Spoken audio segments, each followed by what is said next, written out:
There's a book you were never supposed to open a second time. Not because it's forbidden, but because of what it does to you once you understand it. The first reading changes nothing.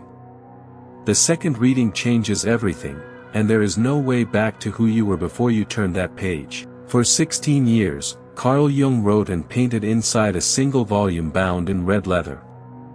He hid it in a cupboard. He forbade its publication while he lived. When people asked what it contained, he said only that it was the most important work of his life, and then he changed the subject. They called it the Red Book. Liber Novus. The New Book. And for nearly a century, it stayed locked in a Swiss bank vault, guarded by a family who feared what it might unleash. When it was finally published, readers expected wisdom. What they found instead felt like a fever, a man walking willingly into his own darkness. You need to understand where this book came from. In 1913, Jung was a respected doctor, famous, successful, admired across Europe. And then, quietly, he began to feel the ground move beneath his mind. He saw visions of Europe drowning in blood. He heard voices that were not his own. He thought he was going insane. Any reasonable man would have. But Jung made a decision that no reasonable man would make. Instead of fleeing the madness, he turned and walked directly into it. He decided to let the darkness speak, and to write down every word it said. This is what the book actually is. Not a theory. Not a diagnosis. It is the record of a man deliberately lowering himself into the unconscious, the deep layer of the mind Jung believed we all share. He called it an experiment, a confrontation. He would later admit it nearly destroyed him. Here is the warning he hid inside it, and you must hear it clearly. The images and figures Jung met in the depths were not gentle. He encountered a wise old man, a seductive girl, a wounded god, and something dark that wore his own face. These were not fantasies. They were the disowned parts of himself. The dark figure with his own face has a name you already know, even if you have never said it aloud. Jung called it the shadow. It is everything about yourself you have refused to look at. The cruelty you deny. The envy you swallow. The hunger you pretend not to feel, and this is why the book is so dangerous to read twice. The first time, you read it as a story about Jung. A strange man, a strange century, nothing to do with you. But the second time, something shifts. You begin to realize the book is not describing his descent. It is describing yours. You have a red book too. You just never wrote it down. It is the private catalogue of everything you have pushed below the surface to keep your life livable. The version of you that would burn a bridge. The desire you were told was shameful. The rage you smiled through at the dinner table. Jung believed that what you refuse to face inside yourself does not disappear. It goes underground, and it grows. It gains weight and hunger down there in the dark. And eventually it finds a way out, not through your awareness, but through your behavior, in the moments you least understand yourself. Think of the man who preaches loudest against a sin he secretly commits. Think of the person who cannot stop criticizing exactly the trait they cannot admit in themselves. Jung called this projection. What you cannot own inside, you will see everywhere outside, and you will hate it with a heat that makes no sense. This is the hidden mechanism of so much cruelty in the world. The people who disgust you most are often carrying a mirror. Not always, but often enough that Jung asked a devastating question. When someone enrages you beyond all reason, ask yourself quietly what part of you is standing in that room, wearing their face. Let me tell you about a woman Jung might have recognized. She was kind to everyone. Endlessly patient, always giving, the person friends called a saint. But at night she was gripped by dreams of a screaming, wild-haired woman locked in her cellar, pounding on the door, begging to be let out. The wild woman was not an enemy. She was the part that this saintly woman had exiled to keep her image intact. her anger, her needs, her right to say no. The kinder she appeared on the surface, the more violently that buried self demanded to be heard from below. This is the moment the warning turns into an invitation. Because Jung did not descend into the darkness to be swallowed by it. He went down to bring something back. He believed the buried self, terrifying as it looks, holds the exact energy you have been missing your whole life. The saint who welcomed her wild woman did not become cruel. She became whole. She learned to set a boundary without collapsing in guilt. She stopped drowning in resentment.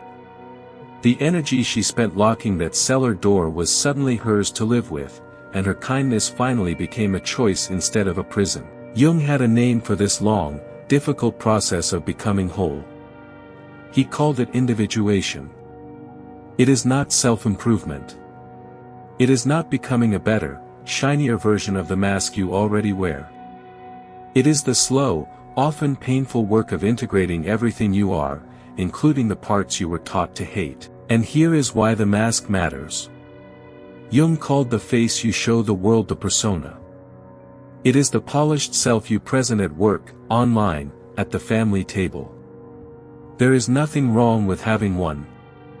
The danger comes when you forget it is a mask, and mistake the performance for the whole of who you are. The more perfect your mask, the larger your shadow. This is the cruel arithmetic Jung uncovered. Every trait you polish for the world is matched by a trait you bury to keep the polish clean. The saint breeds the wild woman. The endlessly calm man breeds a hidden storm, so why should the book never be read twice? Because the first reading is safe. You watch Jung from a distance, like a man behind glass. But if you read it again, truly awake, the glass dissolves. You realize the figures he met are already living inside you, waiting, and they have been for years. There is a real risk here, and Jung never hid it. To go into the depths unprepared, alone, with no anchor to ordinary life, is to risk being pulled under. He nearly lost himself.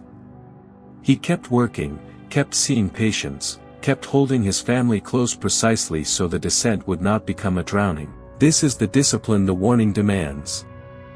You do not meet your shadow by staring into the abyss until it consumes you.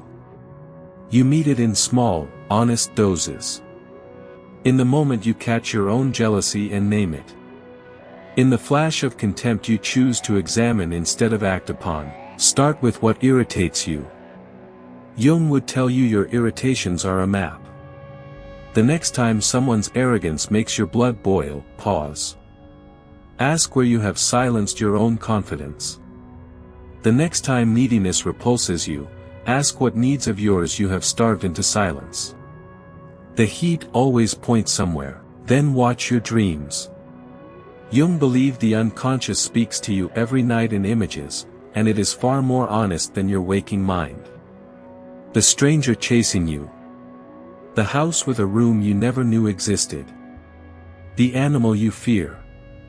These are not random. They are letters from the self you have exiled. Jung noticed something stranger still. As he did this inner work, the outer world seemed to answer. A dream image would appear the next day in waking life. A thought would be echoed by a stranger's words. He called these meaningful coincidences synchronicity, as if the psyche and the world were quietly speaking the same language. But do not romanticize the descent. There is nothing beautiful about the first meeting with your shadow. It is humiliating. You see the pettiness you swore you were above. You see how much of your goodness was fear in disguise. Jung said the confrontation with yourself is one of the hardest things a person can do, and yet the people who never do this work do not escape their shadow. They simply live it out blindly. It leaks into their marriages, their politics, the way they treat anyone with less power. The shadow you refuse to carry consciously, you will inflict unconsciously on everyone you love. So the choice Jung leaves you with is not whether you have a shadow. You do. The choice is whether you meet it as a witness, with your eyes open, or whether it meets you from behind, in the dark, wearing the face of everything you swore you would never become. This is what Jung buried inside his red book. Not a system to memorize. A mirror, disguised as a memoir.